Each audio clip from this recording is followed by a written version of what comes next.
three of you have been so very involved in these efforts, and people value it. It's working, and we see a big change. So my job is to moderate you, but mostly I want to listen to all of you on what's worked, where do you want to go, where do you see opportunities for the initiative. So if I may I start with Ivanka and come this way. How did you get involved in WeFi in the beginning, and where do you see it go? Where would you like to see it go, and what inspired you from these presentations? Thank you, David, and thank you to all of your colleagues here at the World Bank for the exceptional work that's being done on a broader range of issues, but specifically what we're talking about right now, which is women's economic empowerment. So David asked me a question that he very much knows the answer to. It was the earliest days of the Trump administration, and I was talking with David's predecessor about the gap that existed for women entrepreneurs in the developing world. There had been a pretty robust ecosystem of microfinance that had developed over the decade prior. But for women who had started a business, created a business, and had shown proof of concept, there was very little capital for them to scale and grow. So how could we create a vehicle that could address the needs of small and medium-sized businesses and their access to capital, their access to markets and mentorship and networks? This is where I call David Malpass.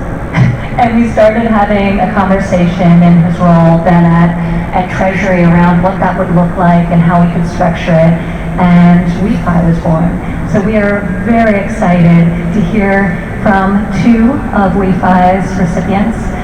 Their incredible stories of what can happen when women are given the opportunity to realize their dreams and their potentials. And we know that access to capital is far harder for women than men. In 70% of the developing world, women face inadequate access to capital and really an inability to access institutions altogether. So WeFi has aimed to really solve for this problem, and alongside at its launch 14 other countries. It was launched, and 2 years later it is in 29 countries. $2.6 billion has been mobilized for entrepreneurs such as yourself, and we are really proud of its work, and it is a critical pillar of an initiative I'll tell you about after my friends have had the opportunity to speak, but our W-GDP initiative, in which the second pillar relates to promoting women entrepreneur success in the developing world with a specific focus on access to capital. So WeFi is one of the great success stories of W-GDP. Super, that's great. So we'll create a foundation of where we are now, and then the second round we'll go to where you want to go, where we can go with these kinds of activities. David, I know Goldman Sachs has been very involved in 10,000 Women and has created a platform. How'd that come about, and what are you happy with? What would you like to see done with it? Sure, and thank you. And I'm really very pleased to be here and to spend a couple of minutes, both with Ivanka and Anna, talking about this topic. It's such an important topic. And Goldman Sachs' interest in this topic really goes back to research that we did 20 years ago. There was a female partner of the firm, a woman named Kathy Mitsui, who wrote a research report in 1999 called Womenomics that really identified in Japan, just in that society, that there was so much economic potential if we could unleash the power of women. And over the course of the decade that followed, there were other research reports really looking at opportunities, both in the more developed world and the developing world, to unleash the power of women to drive more economic growth. Seeing that, and particularly taking an interest in the emerging economies, we established in 2008 the 10,000 Women program, with a goal at first to provide education, business education, that helped women that were running SMEs, small and medium-sized enterprises in these developing economies, to expand their businesses. and the program met with enormous success. 70% of those businesses saw immediate growth in revenues, the immediate addition of employees, and additional hiring. And so, with that, we really went to reach that goal, and in 5 years, we were able to get 10,000 women through that program. But then, to the point of next step, and listening to them, the next question was access to capital. And we can come back to that, but that really was the base of the program and how it got started. That's super. One of the hard parts for women in developing countries is that first step, because the barriers to entry are high in terms of the bank doesn't lend to women, or the bank doesn't lend to new businesses. So that's in part why there need to be these bridges. Anna Botin, you work in this every day. What can you share insights? What countries have really been able to move forward? How do they do it, and how do you help? So it's great to be here. Thank you for inviting me. Just a few minutes, because I was listening to the entrepreneurs, and we all have fathers, and Santander has been around for 160 years. I was working at Santander with my father, and one day he asked me to leave the bank, not very politely. And so I set up my own business. I was 38, I was me in Spain, and it was hard. So I was there for 3 years, and then one day my father called me and says, come back to run Banesto, which is a Spanish bank. And I learned what it was to be a small business run by a woman at the other side of the table. I understood the enormous power for good, if we did things right, that banks could have. So he asked me to decide in like 2 seconds, because otherwise I would have not gone back and I would have stayed with my company. But I realized that being at Santander, we have 140 million customers. I learned today at another panel that's double JP Morgan. My customers are a bit poorer than JP Morgan's, but they're getting richer. So this is important, because I learned what it was to be on the other side of the table. I was Spanish, I was not in a developing country, and I was not just, sorry to say this, not any woman, and it was hard. So I was determined when I came back to do something about it. And so, what's relevant here is our Microfinance program. Over the years, we've helped about 1 million people, of which 70% roughly are women. We've dispersed 1.7 billion in loans, about 500, and it works. And there's many things that are specific to women. Women sometimes don't dare to go into our offices, so we've designed special offices. Everything happens on the mobile. So we're now combining mobile with actual people from the communities that help the women and the entrepreneurs do the business. We can now approve a loan in 10 minutes on the mobile. So there's all sorts of things that we've learned about how to make it easier for women, but actually we don't say no to the men, by the way, so we're not against the men. We just need an extra help for the women. Fabulous. And before we go on, I want to take note of Stephanie Van Freeburg. She's the Chief Operating Officer of IFC, which was very involved in some of these businesses, and grows and tries to help partner and expand one type of business is financial services businesses that are so important. Ivanka, sorry, but I forgot then to say that the IFC is a wonderful partner. and a wonderful partner, the Goldman Sachs too. Mine was a leading question, that's what we call it. So if I could lead Ivanka, W-GDP, so is that the next round, and what will it do to expand the effort? Thank you, David. Well, we had launched under this administration a series of important initiatives, we5 being the first, but followed up with an initiative around access to finance at OPIC called 2X, which not only did we take up thinking about our development assistance through a gender lens, but we encouraged the other G7 countries to do so as well in Canada last year. So we launched a series of initiatives, those are just 2, and realized we wanted to step back and think holistically about how we could create in the United States government, the first all-of-government approach to women's economic empowerment in the developing world. We set an ambitious target, one in which I have no doubt that we will meet, of empowering 50 million women by 2025 through 3 specific pillars. The first is vocational education and job training. And that's not purely teaming up with the private sector and skilling people for jobs that those private sector actors are willing to create in the economy. That's one component of it, and we rely very heavily on the private sector to create that job opportunity. The other component is taking the existing work women are doing and bringing technology and productivity techniques to bear to make their work more efficient, to enable them to access markets. So sometimes it's the same work that they've been doing for 100 years, but we can help them achieve greater success through productivity gains. So that's pillar 1. Pillar 2 relates to access to capital for women entrepreneurs. We all know about the gender credit gap that exists all over the world. And so with this pillar, we're seeking to bridge that.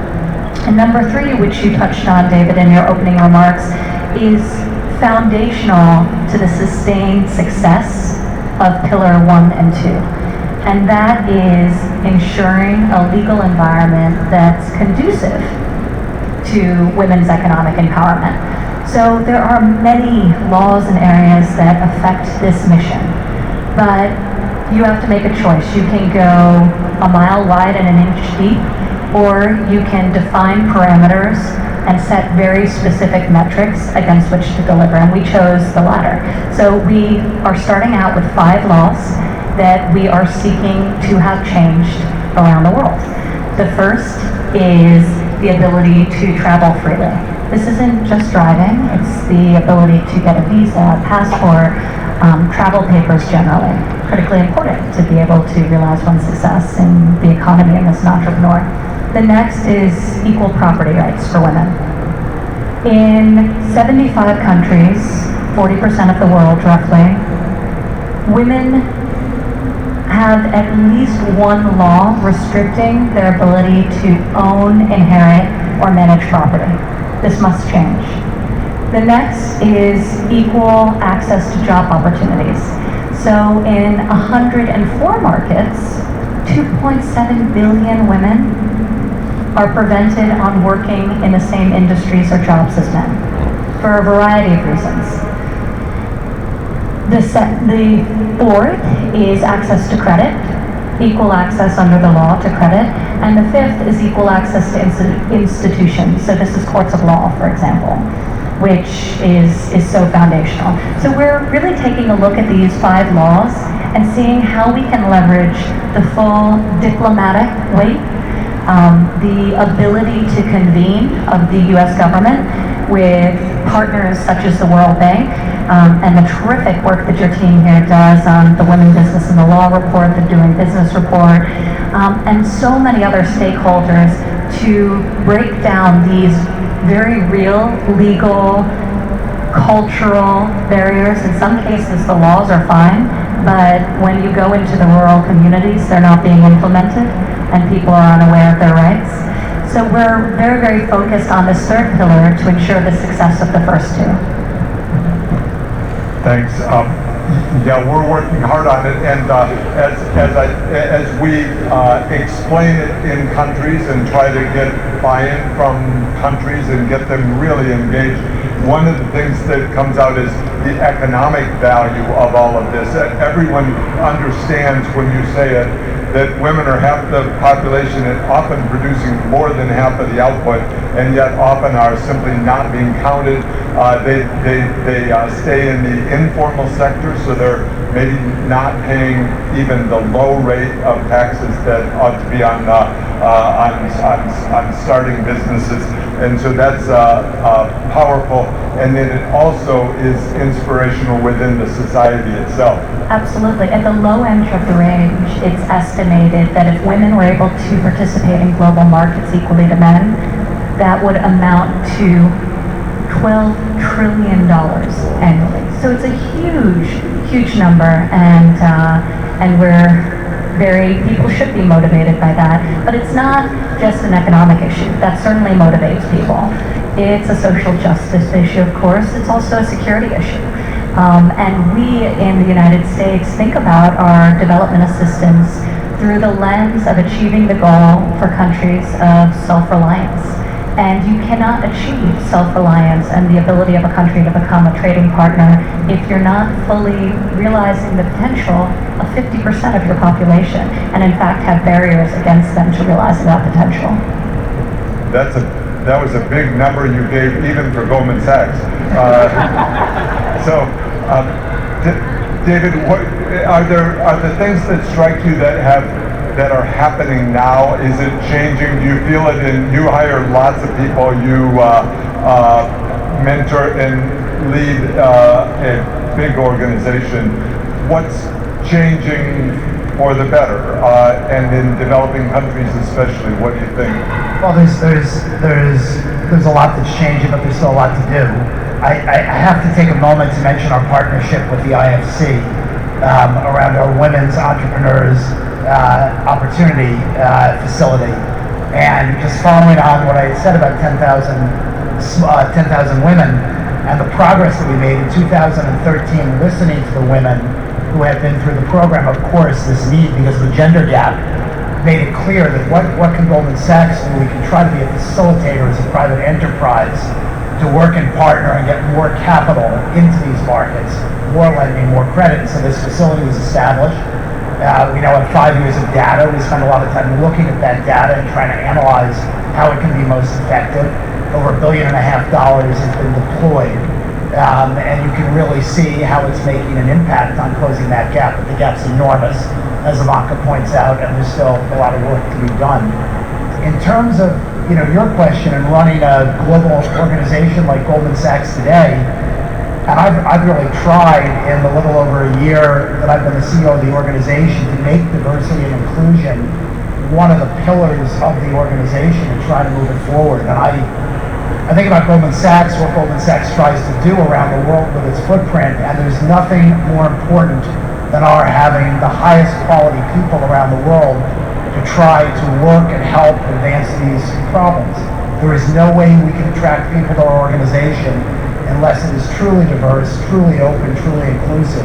We've made a bunch of progress, but we have a lot of progress to make. And I think in the developed world, the need to make this critical. It's been too long. We haven't gone far enough. The need to make it critical and for leaders to stand up and take ownership and advance it is just a necessity. And there's a lot of work to do, candidly, and I'm personally not satisfied. Right. And one of the things we work a lot on is data, because in order to understand what the problem is, you need some data. And one of the things that comes out of the data is the importance of girls, that the starting point comes early. We just yesterday issued a report and an index on learning poverty, and what we find is that a lot of kids, meaning 50%, 60% in some developing countries, by age 10 still can't read a simple story. So that allows the country to focus, because if it's a girl, it's going to be very hard for her as she goes forward. So we've got a lot more data. They did a lot of work in order to come up with that data, and I think it's going to be helpful. And Ivanka mentioned the Women, Business, and the Law report, which is a World Bank flagship report that really goes into what laws in the countries need to be changed in order to make progress. Anna, I wonder if you could tell us how you help women in your organization, and this idea of can it be taught? Can you mentor? How do you help people come up through the ranks the way these ladies did? Well, first I have to say we have a lot to do. We're actually very proud that the 12 people from Santander that are here today, I think 9 are women, and so that's progress. And it's important. It's important that we do have women not just at the lower level, of course, like everybody, but that they can go up in the ranks. And it's not, developing and developed world, something is not working. I mean, I give you two examples. I was at a meeting in Paris, 100 people, financial organizations globally, 100 people, CEOs. How many women do you think there were, including me? 3. Oh. I was in the Nordics. We have a business in the Nordics. We're the biggest consumer lender in the Nordics, and I always meet with our women leaders. And we always have this idea that the Nordic countries, and by the way, they are ahead of many others, same picture as everywhere else. 20% of the senior executives, women. 20. And talking to these women is the same. And I think a lot has to do with culture. So education from the very, very beginning is super important. You know, from giving girls and boys dolls and cars and all the way up. Mentoring is incredibly important. Every single study that I've seen, by the way, this works in developed. Sometimes I get told that the Latino, I'm from Spain, the Latino countries, the men are more sort of macho, no? Not true, they're the same everywhere. And let me tell you why. Because in every single organization, every country, and this is McKinsey and others, whenever there is a meritocracy, which most companies are, and you put forward job postings, and you see who puts themselves forward, men, sorry David, tend to be 50-60% qualified, and that's good. They think they're better, they put themselves forward. Women, unless they're 100% qualified, will not say, I opt for the job. And so, you know, we do need to do more, and that's my message.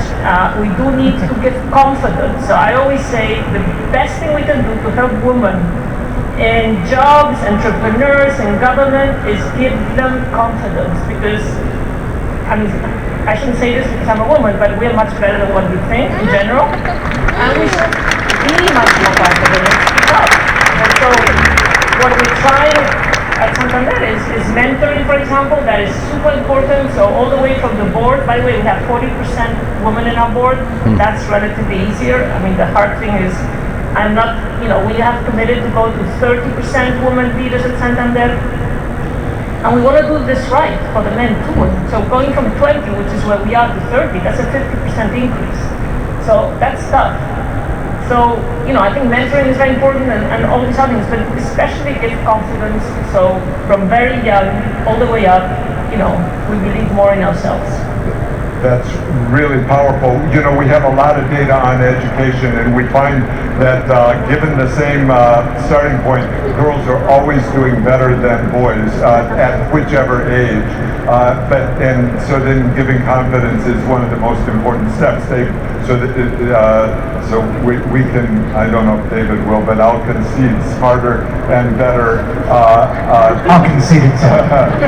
Anna, I have 3 boys, men, 3 men, and one day one of them comes home from school and tells me, I'm the best in my class, and then he says, of the boys.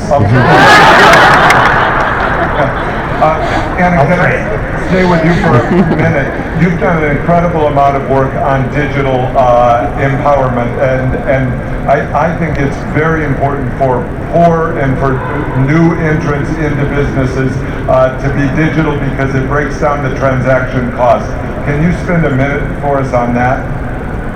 So I believe very intensely in the combination of digital with real people. And I want to tell you a story. I mean, as part of our Microfinance, when I traveled to Latin America, I tried to not just visit the big corporates, but also the small entrepreneurs. And so, just an example, in Brazil, in one of the areas, there's a favela called Paraisópolis. There was a woman called Sandra I visited with a couple of years ago. She had been abandoned by her husband, left her in Brazil with $50,000 in debt. No algorithm would have approved this woman at all. And our agent was able to give her a small loan. She eventually built a business, employs a few people. So I think digital is super, super important. It really makes your impact much, much bigger. So as an example, I was saying before, over 12 years, we've helped 1 million entrepreneurs, mostly in Latin America. Over the next 5 years, we aim to empower 10 million people again, about 70% of these will be women, and we have specific programs and networks that help women. And this is because we're putting more focus, we're putting more investment, but also because of digital. So digital does help you have a much bigger effect. And by the way, collaboration, because we work with the IFC and Goldman Sachs on the 10,000 Women Initiative. We have a great program in Brazil now, 250 million, which is actually going to, and this is a bit bigger, what Ivanka was describing. So this is small companies that want to become bigger. And there's also the network and marketing, and here the IFC and Goldman Sachs are participating, and Goldman is just a small subsidy. It was a bit more maybe. We discussed that. Ivanka, same kinds of questions. What do you think the next stage of this is? You've been to a lot of countries. Any observations from that? Thank you, David, and I'll just quickly follow up on what Anna was saying about the importance of role models and girls having inspiration and aspiration, and that is achieved through confidence. And so this is a critical circle, but today hopefully there are 2 women in space who will inspire millions of women and girls and boys and men around the world, because today NASA had the first ever all-female spacewalk. Wow. So it was amazing. These are extraordinary women, extraordinary leaders in STEM, and up next we'll have a woman on the moon. So it's very exciting. But I think going back to the question about what more needs to be done, well, I think we've talked about a bunch of the issues. We talked about access to capital and credit. We talked about leveling the playing field from a legal perspective so women can fully and freely participate in the economy. But then there are critical elements which we have, of course, in our own hemisphere. And by the way, there's a gender credit deficit in the United States as well as the Western Hemisphere, very much as well. I was just in Latin America and did a 3-country tour where we launched with OPEC and private sector partners a $1 billion fund to help women in our hemisphere access credit. So we're quite excited about that W-GDP launch. But women do the vast majority of unpaid care for our children and our adult dependents. Here in the United States, women are the primary breadwinners in 40% of American homes, make up 47% of the American workforce, yet are predominantly responsible for the care of their families. So that creates tremendous challenge in balancing those competing demands and creates really unique barriers that these shouldn't be women's problems, and they aren't, they're family problems, but they disproportionately are borne on the shoulders of women. So we've been taking a very methodical approach to addressing the challenges around access to high quality, affordable childcare in this country, expanding block grants, the largest expansion in the program's history of money that's being block granted to the states to offset the cost of care, ensuring that women entrepreneurs domestically have access to capital through SBA, and increasing loans to women entrepreneurs and minority entrepreneurs, which have many of the same challenges in terms of accessing credit, and thinking about policies that enable American families to thrive, just generally speaking. So this is not a problem that is relegated to one corner of the world. This is a problem that we're all dealing with in unique ways, and that is why, to really get at this, we need to have convenings like this, because the answers will percolate from a regional, from a local level. And then those can be built upon and amplified. So engaging with NGOs in each of the countries in which we're involved and having them really lead the way is going to be absolutely critical to success, as well as ensuring the excitement and commitment of the private sector. What Goldman Sachs did with 10,000 women is just phenomenal, and Dina Powell, who I